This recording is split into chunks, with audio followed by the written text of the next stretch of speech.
Sir, തുടങ്ങാലോ? A very good morning to one and all. Now we are going to start our international webinar, and we have resource person Dr. Jayakumari ma'am with us. I would like to call upon Mrs. Anisha ma'am for welcome address.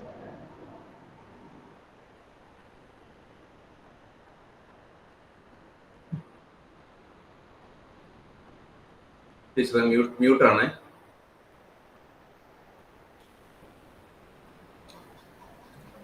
Okay. Sorry. Thank you, Rahul, for inviting me, and very good morning to all. It is a prestigious moment for me to welcome our distinguished resource person of the day, Dr. C. Jayakumari ma'am, to the international webinar organized by the Department of Computer Science of Bharat Mata College. Our eminent speaker, Dr. C. Jayakumari ma'am, who holds a PhD degree in computer science and has a rich experience of more than 20 years as an educationalist. To add more value to her profession, she has published several papers in the area of digital signal processing, data mining, big data analytics, and deep learning. And currently, she is working as an associate professor in the Middle East College, Muscat. Today, ma'am will be sharing her valuable insights on the topic, the future technology, artificial intelligence, and machine learning. On behalf of our HOD, Dr. John T. Abraham, faculty members, students, and college management, I'm so privileged to welcome you, ma'am, to this webinar. I also welcome all the participants who have joined us today to this webinar. Thank you, and once again, welcoming all of you to this event. Thank you, Anisha ma'am. I would like to invite John sir to facilitate the gathering.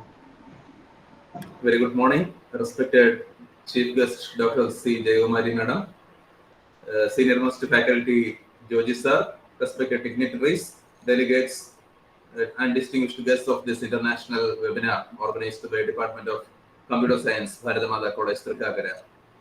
1983, November 10, the day in which the Windows 1.0 was introduced by Bill Gates. And also, today, the World Science Day for Peace and Development.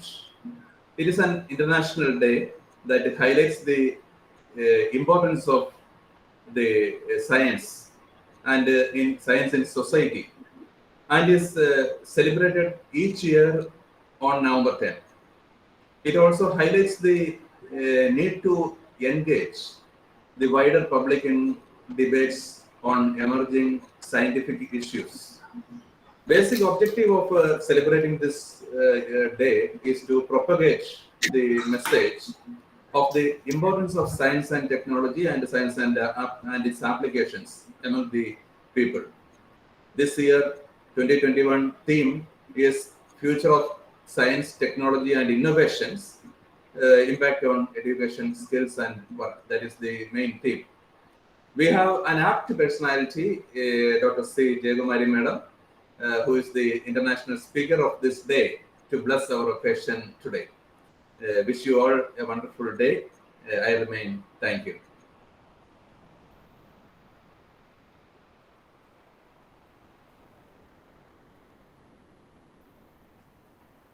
Dr. John, shall I share this screen? Yes, ma'am. Please.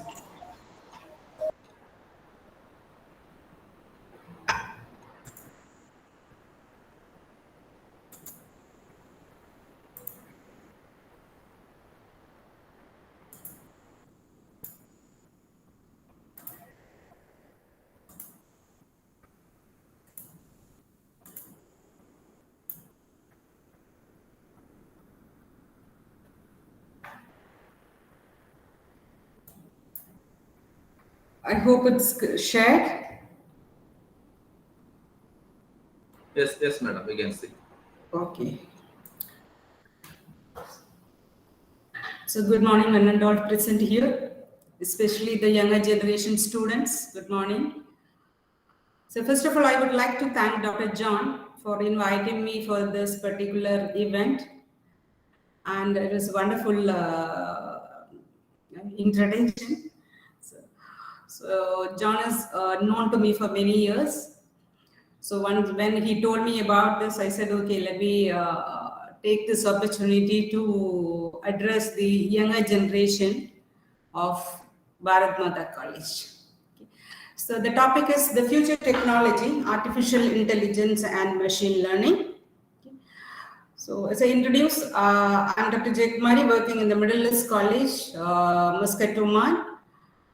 Yes, working as the associate professor in computing department. Generally, the people are talking about many terms: artificial intelligence, machine learning, deep learning, neural network. So generally, we call it as a buzzwords at this particular era. So even though we call it, the people just generally use this interchangeably, they use this particular words. But it falls under the same spectrum, but it is totally different. There are some differences between among these terms. So when we take the artificial intelligence, the artificial intelligence is we are going to develop a particular system. Okay, we are going to program and we are going to develop a computer system. The system should perform whatever the human could do.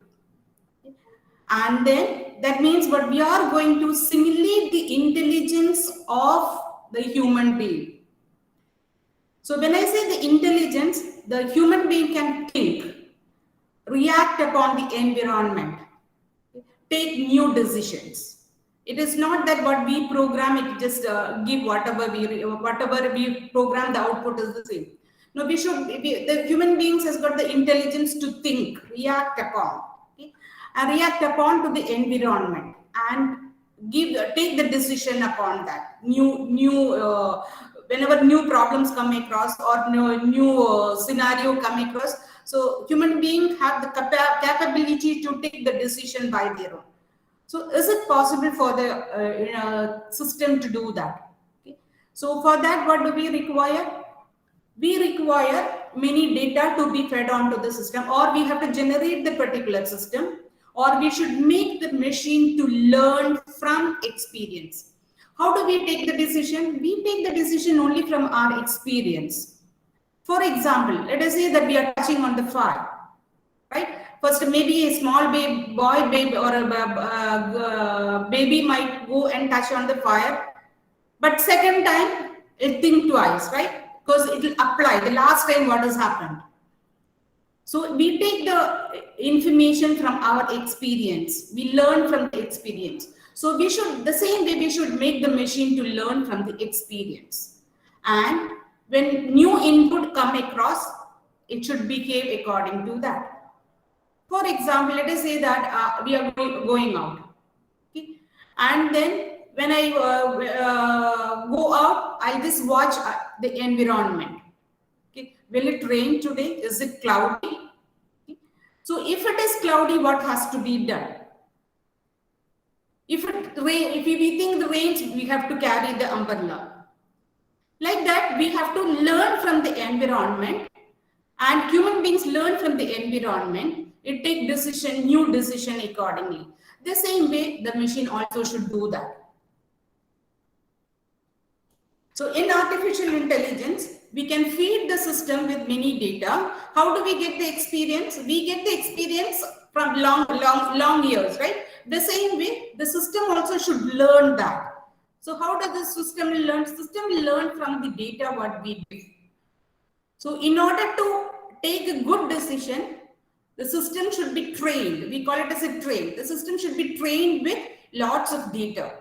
We should have the sufficient data to train that particular model so that we will get the accurate results or outputs.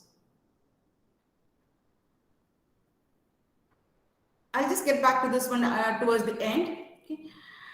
So some of the applications of the artificial intelligence. So what is artificial intelligence? Artificial intelligence is nothing else. We are developing a system, and then it should react upon the environment. It should apply the human-like intelligence and should give us the output.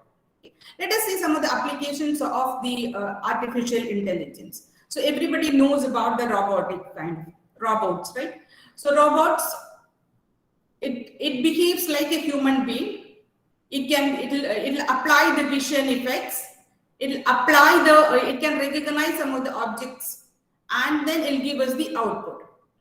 So in order to recognize a particular object, Suppose if we are training the system to classify the fruits, so what do we have to do? We have to give lot of data to that. So huge amount of data is required in order to train that. So same way in robotic field, we require lot of data to recognize the particular objects. Okay. Healthcare systems.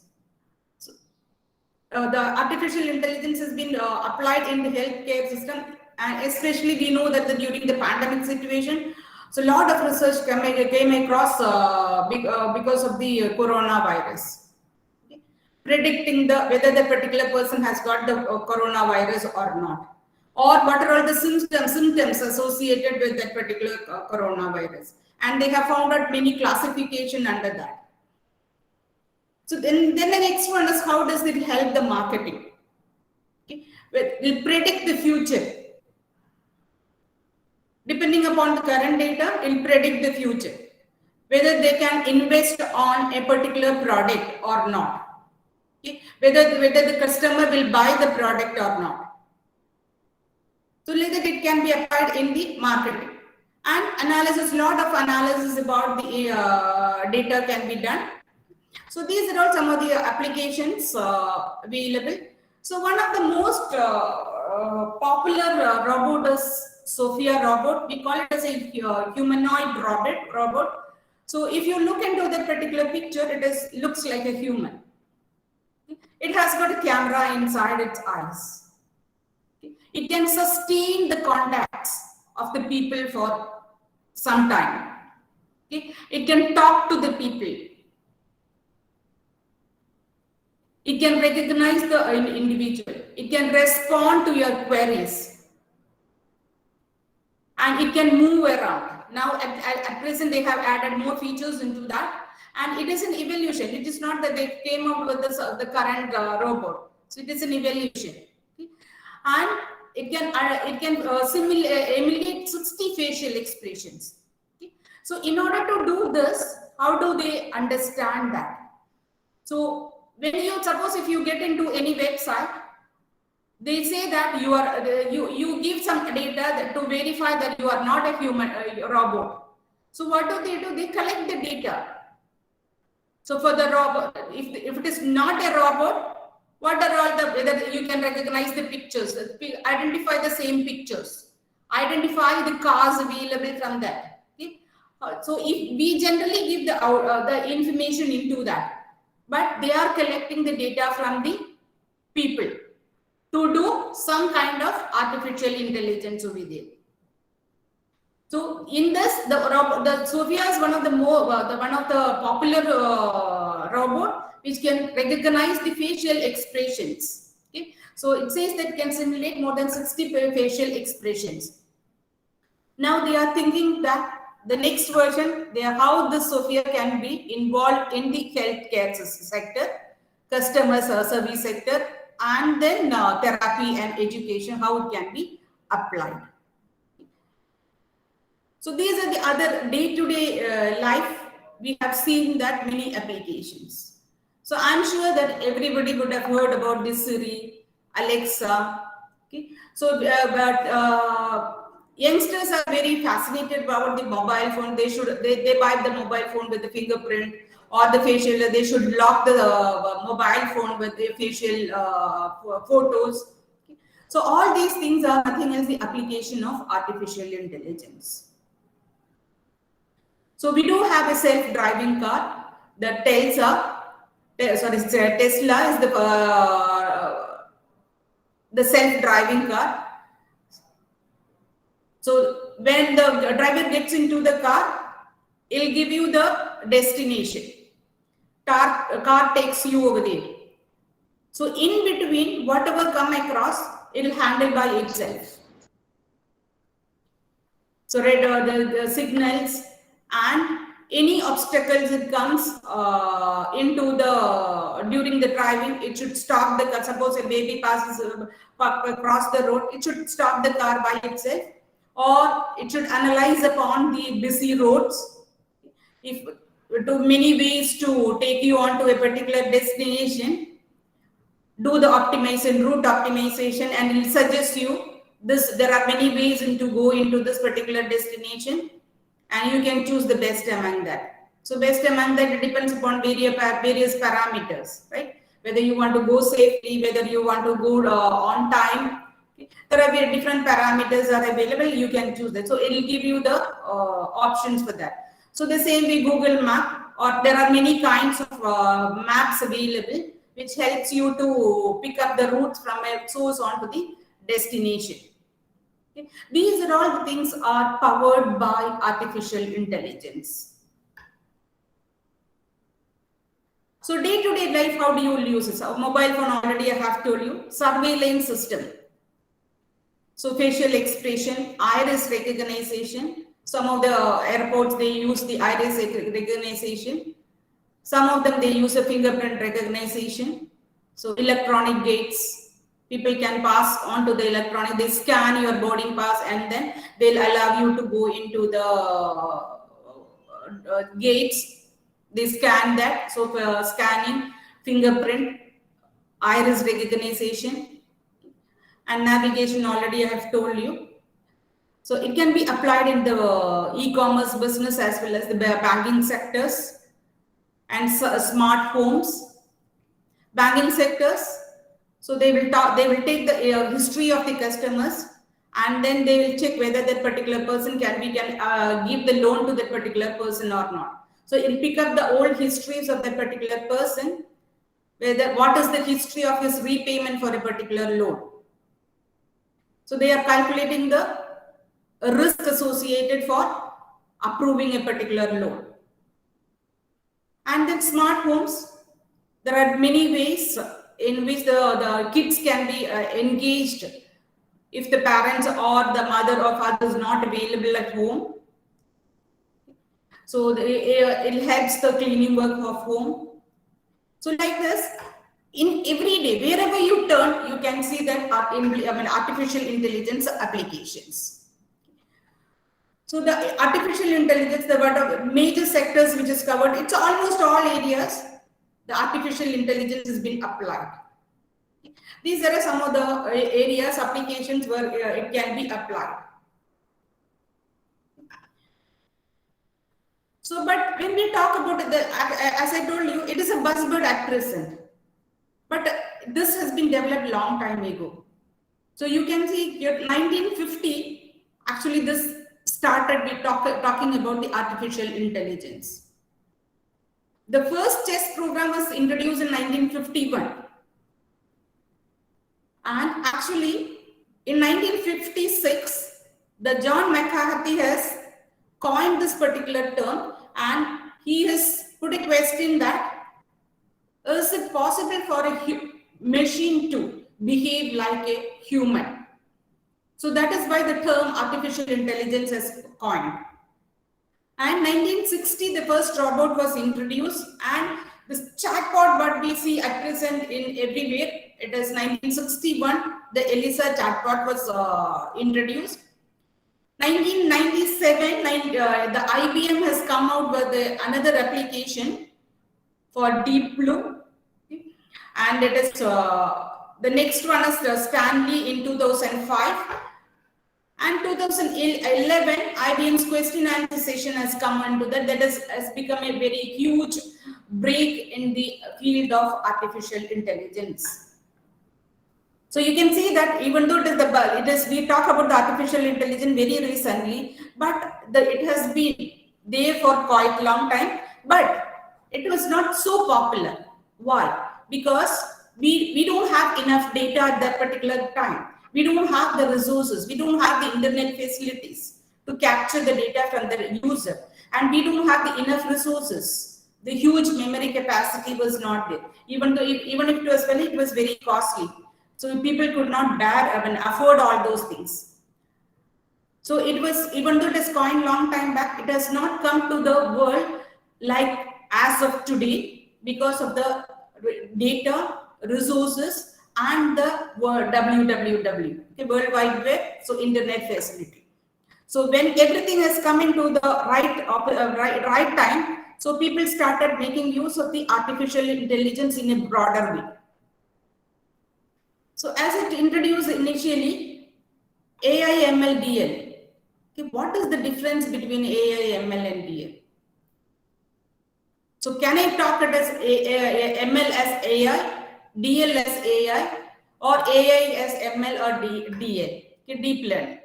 So let us look into this. So artificial intelligence, as I told you, you are going to mimic the human behavior.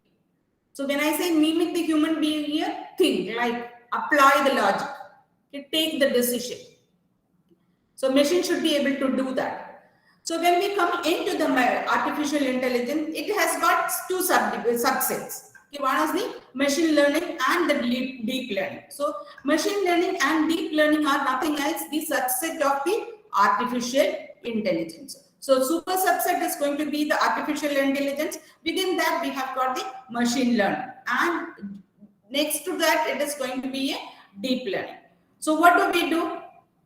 We make the system to behave like a human. For that, what do we require? We apply the data, and we have a lot of algorithms available. Change the algorithm according to your requirement, and you are going to get the output for that. So artificial intelligence is nothing else a broader aspect. Machine learning and deep learning is a subset of artificial intelligence. And then there are some differences between machine learning and deep learning. I'll just get back to that. But on a broader aspect, artificial intelligence, machine learning, and then comes the deep learning. So demand for AI, the data, what we require at present, we require the data. I told you that a machine should behave like a human. So only if you provide the data, it can learn from that. So we do have at present enough data is available. Big data is available from various fields. We can collect the data. IoT is there. Social media networks are available.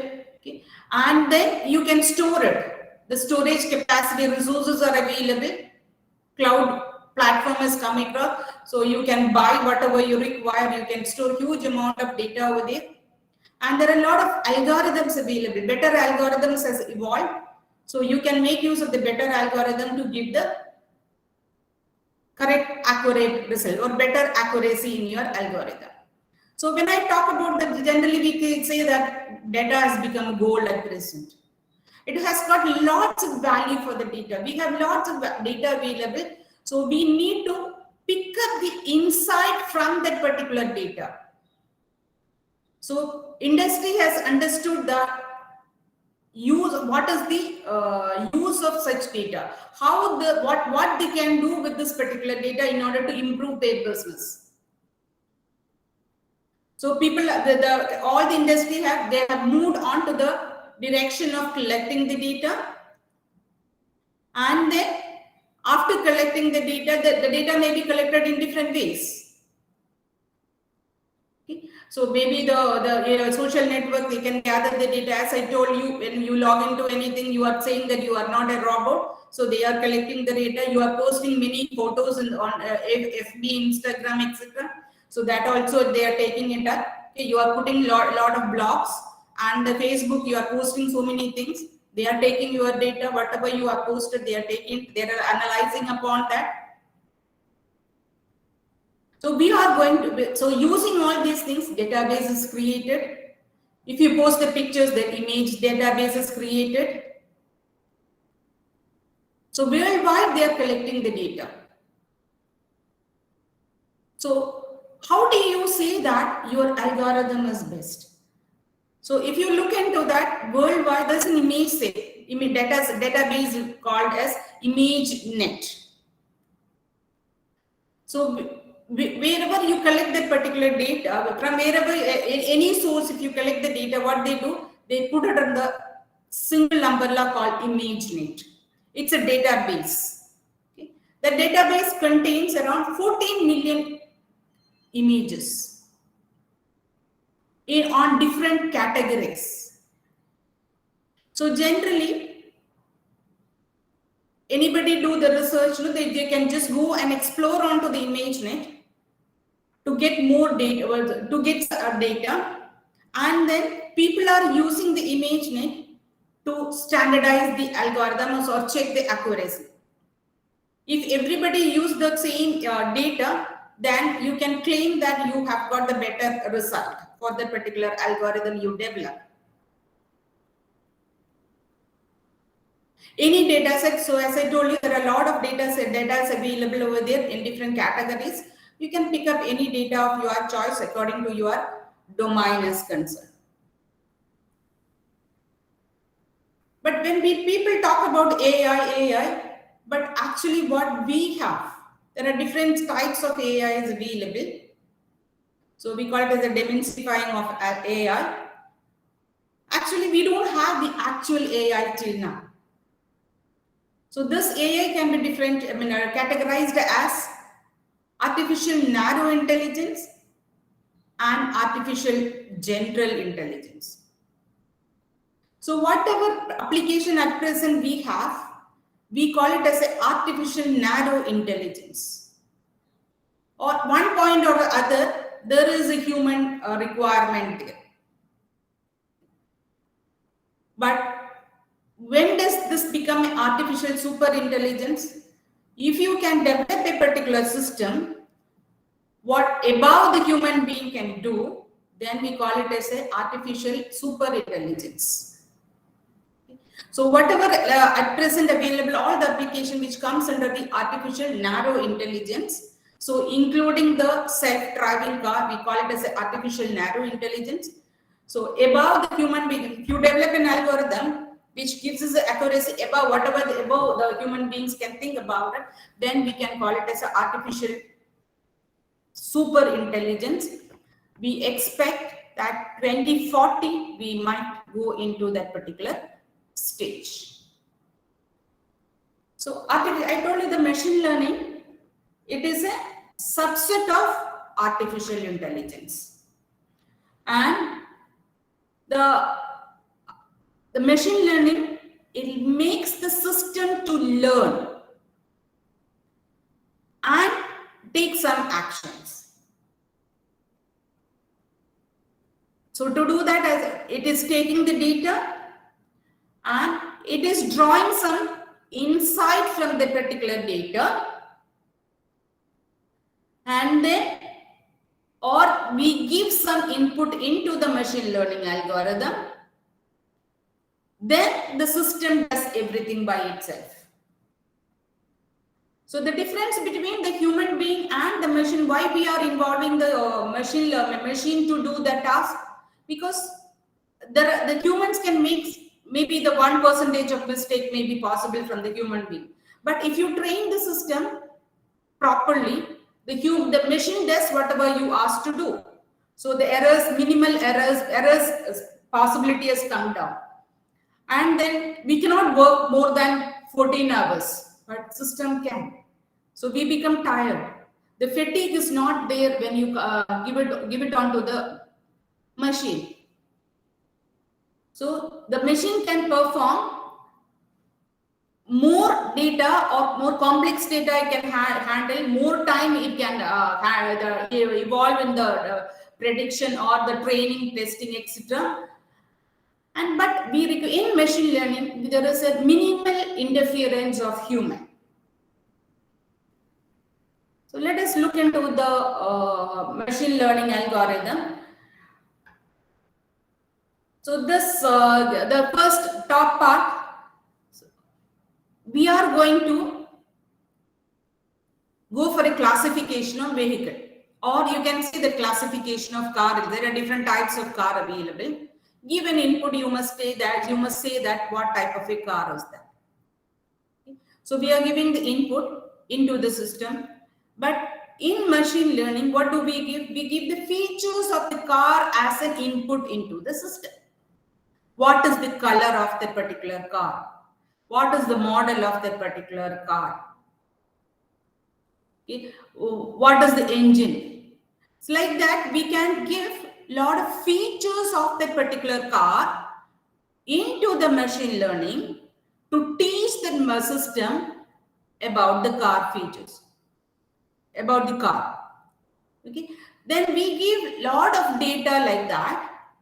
So sometimes I will say that, okay, let us take, for example, any one of the car, and then we say that it can have red color, blue color, etc. All those Maruti Ciaz, if you take it as, it has got its own color, different colors of that particular car. So how does it different? A model, how does it different? So that feature also should be given as an input into the system to learn about that. Then you give a new feature, it should say that whether it comes under which model or not. So feature here in machine learning, we are giving the features into the system. So there is a human interference available over there. Whereas in deep learning, if you look into the down picture, in deep learning, we are giving just the input. The human being is not available there. We give the input image. The system will pick up the features by itself. So that we call it as a feature extraction. So machine learning, it is an input, whereas in deep learning, we give only the image will be given. Features will be extracted by the program itself or the system itself, and it gives the classification. And does the classification, and then we are going to classify about the new input. So in deep learning, we are reducing the human interferences. Okay? So more accuracy you can have. And when you extract the feature, there may be some possibility that you miss out some of the features. Whereas when you give the input and when you make the system to extract the features by itself. So less errors in deep learning. Okay. So the performance of the machine learning and deep learning, when you look into that, of course, the deep learning gives you the more accuracy. But can we apply for all the problems deep learning? So that is the question now. So is there any limitation for machine learning algorithm? So if you look into the left-hand side image, so the person has dropped out a coin. So we are just searching on the straight line. Okay? We are searching that particular coin on the straight line. So the complexity is very, very less. So when you take the second diagram, it is in a rectangle box. The search space has been increased. So complexity is again increased. But when you take the third one, it is a cuboid. Again, you are searching for the same coin, but see the complexity. Complexity has increased a lot. So as the complexity becomes more and more, the accuracy of the machine learning might come down. So at that particular time, we can go for the deep learning, provided if you have lots of data for deep learning. So if you look into the right-hand side image, the right-hand side picture, you can see the complexity of the images available in that. So one person is standing straight, one person is some angle is turning 30 degrees, some person is only the face is turned. Okay? So the complexity of the many people are there from that. How do I pick up the one person from that? So the complexity of data has increased. As the complexity increases, there might be a chance for the machine learning algorithm to give us a lesser accuracy.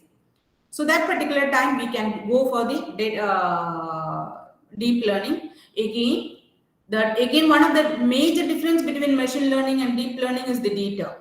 So how much data you have. Since the deep learning is learns by itself, we are just giving the input. The remaining things are done by the deep learning itself. So we have to give a lot of data. Okay. Some of the research is done training the deep learning algorithm with 50,000 data, 60,000 data, etc. But again, there's a problem with the deep learning. Suppose if you are going for a classification, classify the fruits. Okay? You are giving apple with the 10 features, or let me say 10,000 features, 10,000 apple as an image, and orange if you give 5,000. What will happen in deep learning? Deep learning algorithm will learn more about the apple, not on the orange. So there is a variation about the learning happens in the apple and orange. So you should learn, you should make the system to learn equally about all the classifications. So you should have the sufficient data like that. So if you feel that you have the data, sufficient data, then you can go with the deep learning algorithm. Again, the resource comparison comes. So for the deep learning, we require, since we have a lot of data to be processed, we require resources. Graphical processing unit is based for the deep learning algorithm. Whereas machine learning algorithm, you can pick up the lower configuration of yours, of the system. So as the data increases, we have to save the data, we have to process the data, and then the output, we get the output. So resources is one of the other parameters. So what are the limitations of machine learning algorithm? So the limitation of the machine learning algorithm is dimensionality of the data.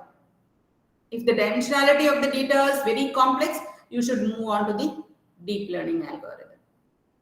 Okay. And then in deep learning, if you don't have the sufficient data for all the categories, you might not get the accurate results. And you need a higher computational resources there.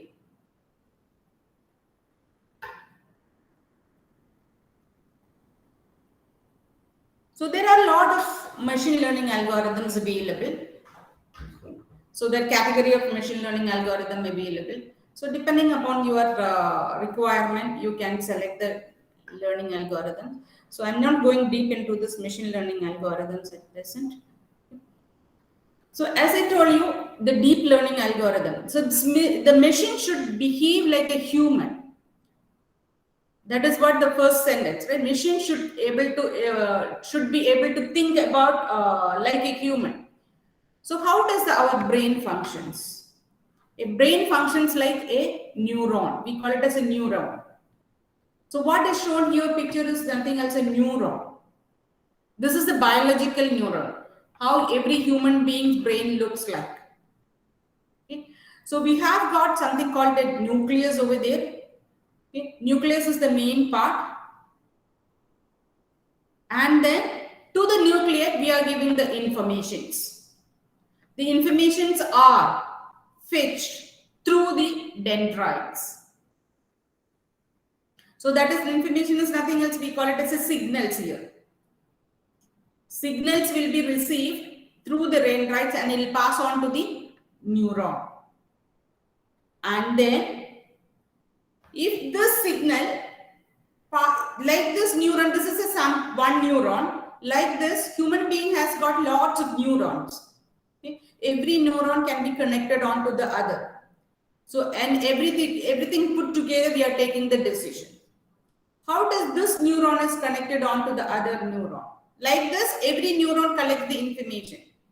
So as I told you, it takes the input as a signal, right? And then it collects on the nucleus, and then it passes on to the other neuron through the axons. So it is nothing else a communication channel. Something like networking, we have got the communication channel. The same thing, it's nothing else a communication channel.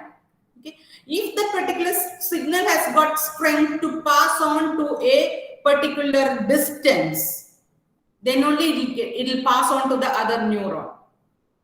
So that means what? Your decision is strong or your insight is strong.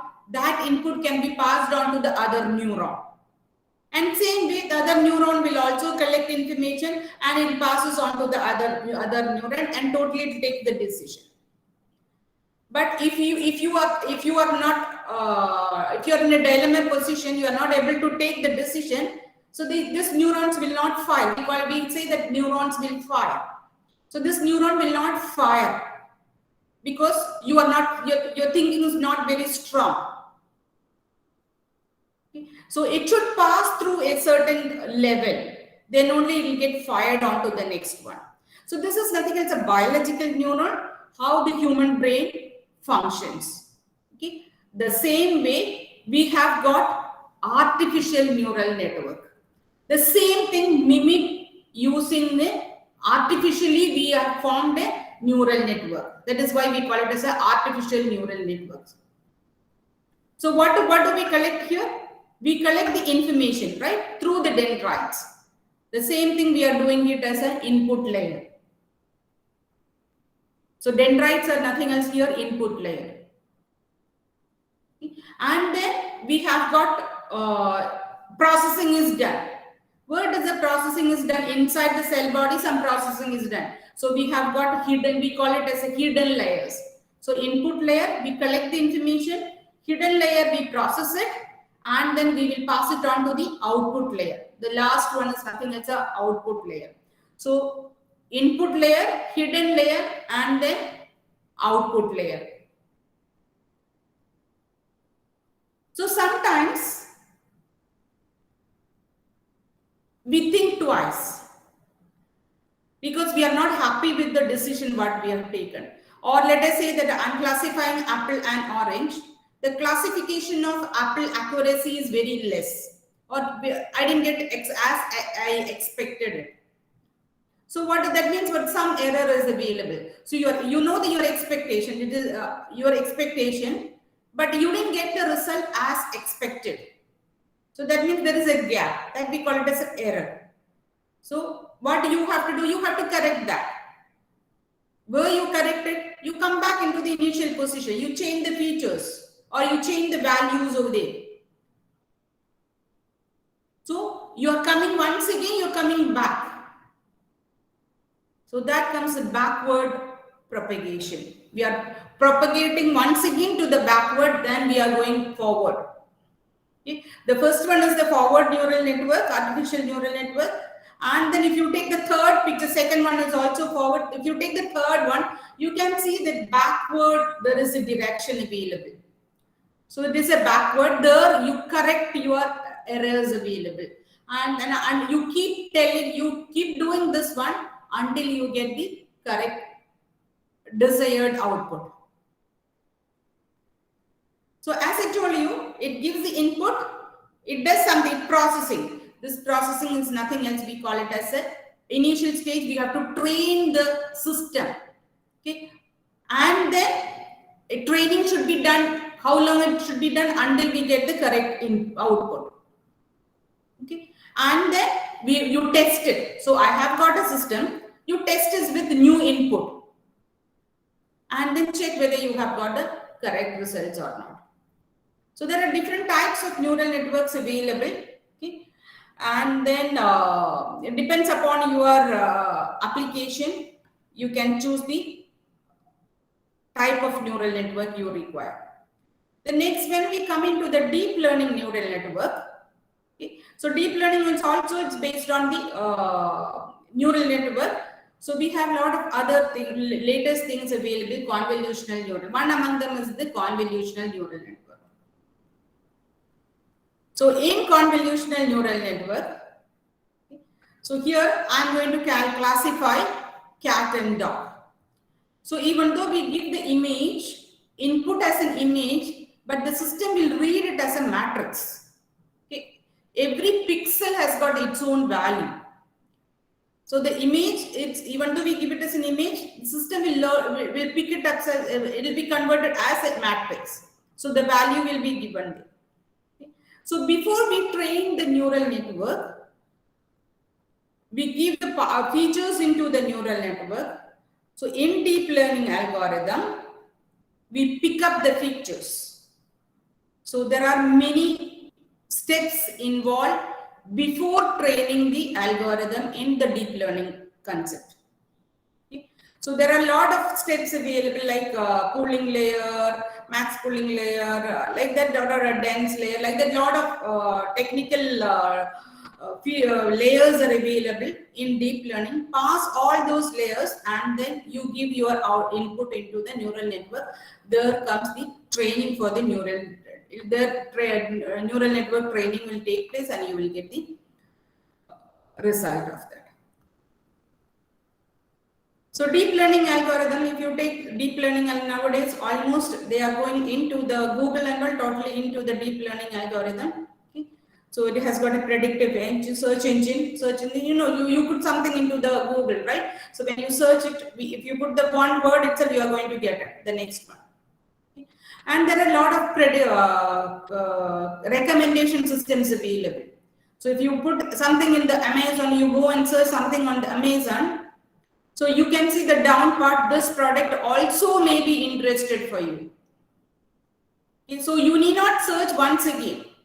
Okay, the searching will make the human being tired. So what does the system do? System will give itself recommendations.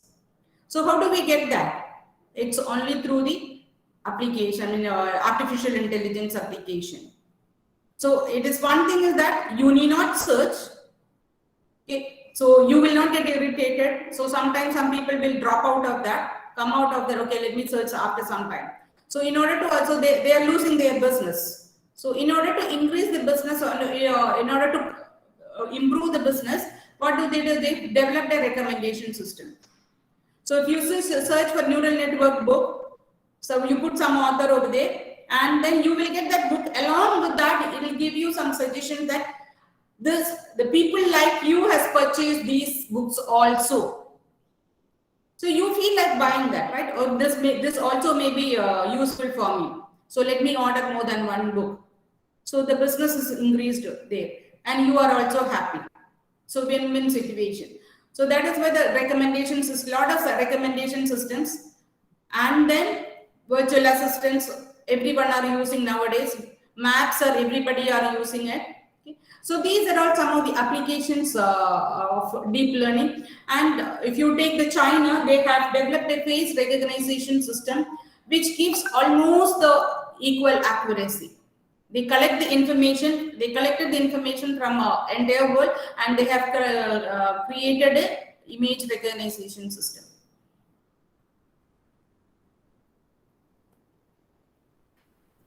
So AI is branching out onto all the fields, almost all the fields. They are and successfully implemented AI, and that is our future. So as a youngster like you should move on to the current industry needs. So you should get into the artificial intelligence. So as term, the people are very scared about the artificial intelligence term. It's not so. It can be applied to any as I told, it can be applied to any applications. You can apply AI onto any applications.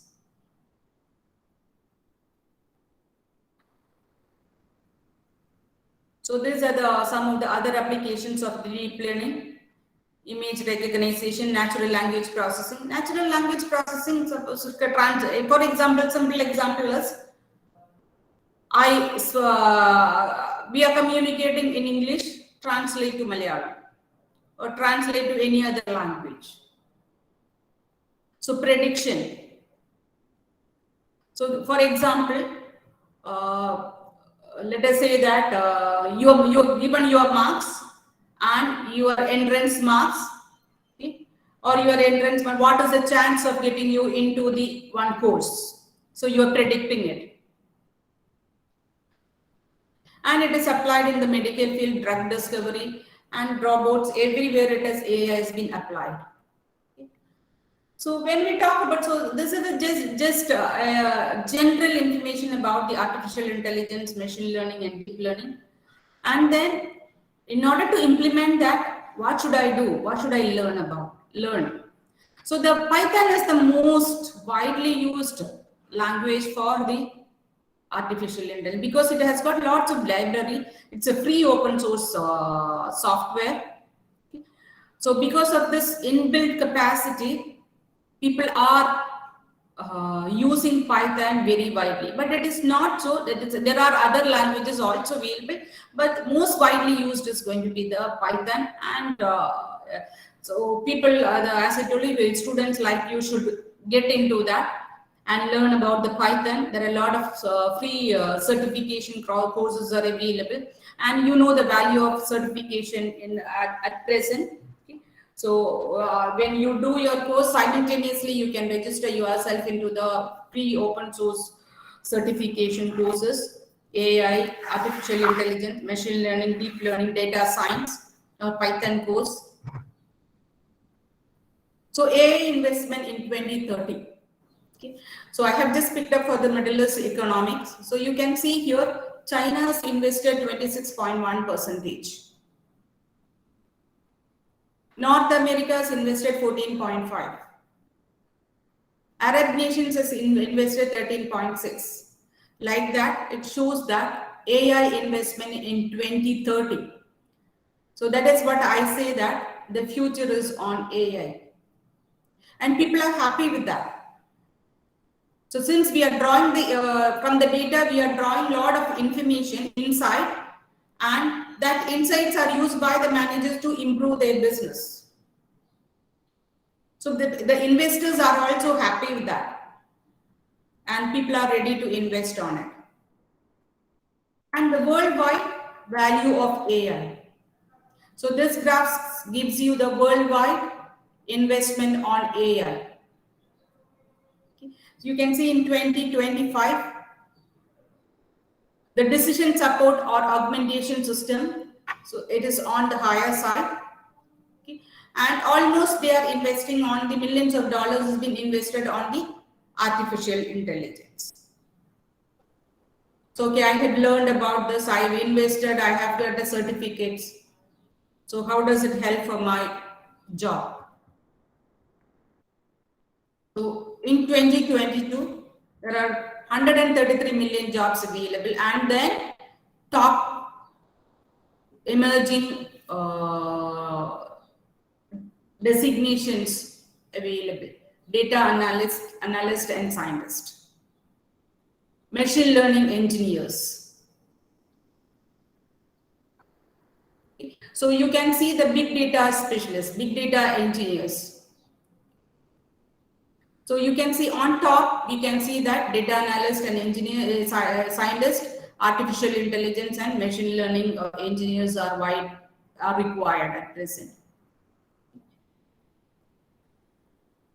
So what is the skill that companies are looking forward, and what is the vacancies available? So you can see here machine learning, what is the number of vacancies available. As the goes data mining, data analysis, so it is at present, right, it slowly move on to the next field. As I told you, deep learning comes here a little away from the machine learning, because you need the data, right? We are in the process of collecting the data. As the data becomes more widely available, deep learning definitely will come into the front side. So big data, there are a lot of big data available. People again, the previous graph, people started investing on it. So this is the skills the younger generation should have at present, or the companies are looking forward for the younger generation to have it. So already I have told you about the Python language, data science, and the programming language, which is required by the current era. So that's all from my side. Thank you for listening to me. So any queries?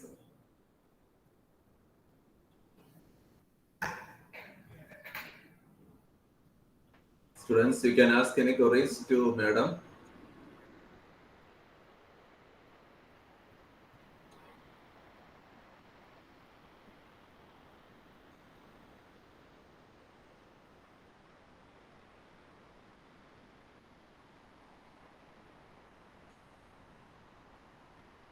You can ask the queries, or you can even type the queries also. Yeah, somebody is. Yes, ma'am. Please let me know what is your query. Soju, right? Hello ma'am, ഇപ്പൊ ഒരു തുടക്കക്കാരൻ എന്ന നിലയ്ക്ക് അല്ലെങ്കിൽ ഇപ്പം എഐയിലേക്ക് തുടക്കക്കാരനാണെങ്കിൽ ഇപ്പൊ നമ്മൾ എവിടുന്ന് തുടങ്ങണം, അല്ലെങ്കിൽ എവിടുന്ന് സ്റ്റാർട്ട് ചെയ്യണം? So അതാണ് ഞാൻ പറഞ്ഞപ്പോൾ ലാസ്റ്റ് വന്ന് ഞാൻ പറഞ്ഞത്, you should know the basics initially. So I am sure that you are going to get it through your course, what you have enrolled now. And then, so what is the essential things required? Take a small system, or maybe you can associate with the teachers available there in the research projects. So they will guide you for how you can go about it. Take a small system and then try to develop by yourself. So for that, what is the requirement you need? Any language and how do you become proficient in it? Get certified in that such languages. So Python is most widely used. How can you master in Python?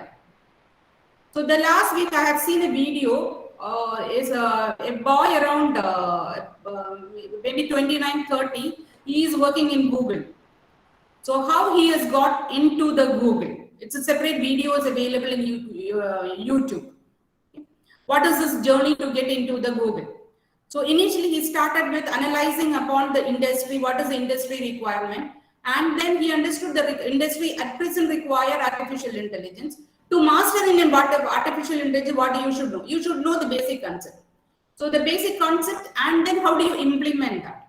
So what are the required for that? So you can go for the Python certification and master yourself in the Python, and then you slowly pick up small scenarios, slowly develop that particular system, and then you can master like that.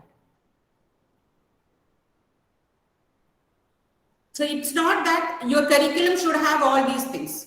So the curriculum is nothing else a base, or any degree is nothing else a base, you are getting it. So the foundation will be laid down properly, and from the foundation, the students should take up the next step. So they themselves should take the next step, registering onto the courses, and then develop the system by yourself. So the programming is nothing else. Nobody can teach you. We can only teach you the program, but you should get experience yourself. You should write the program yourself. You should debug. You should apply the logic. So nobody wants a coder at present. No, but everybody wants a logic, how the logic can be done. Okay? How do you draw the insight from the data so that it can be used for the managers to improve the business? So the drawing the insight is nothing else a logic. So the logic vanittu oru divasam kondu varunnathalla. Logic vandu nammal program ezhuthi nammal apply edu varunnathana logic ennu parayunnathu. So you need to have that particular interest to develop that. I hope I have answered, Soju. Am I right? Do you have more questions? Any doubts more on that?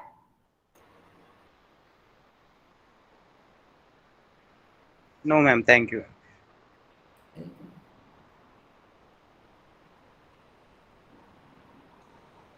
Thank you, ma'am, for the valuable information about the future technology in artificial intelligence and machine learning.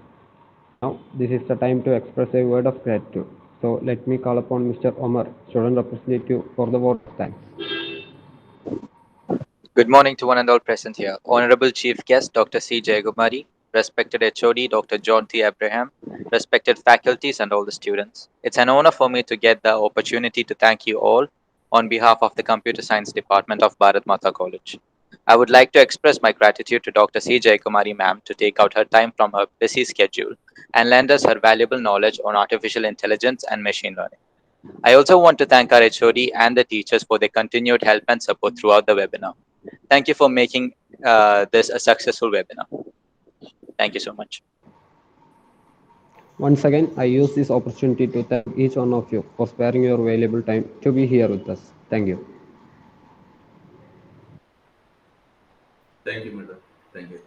Let me thank Dr. John for inviting me. So I like the most here is you are involving the students into this. So of course teachers can lead, and you are the backbone, definitely, but you are making the students to lead this particular webinar. So they are getting exposed. So I really congratulate the entire team and their department for initiating such things. Thank you, Dr. John. Thank you, everyone. Thank you.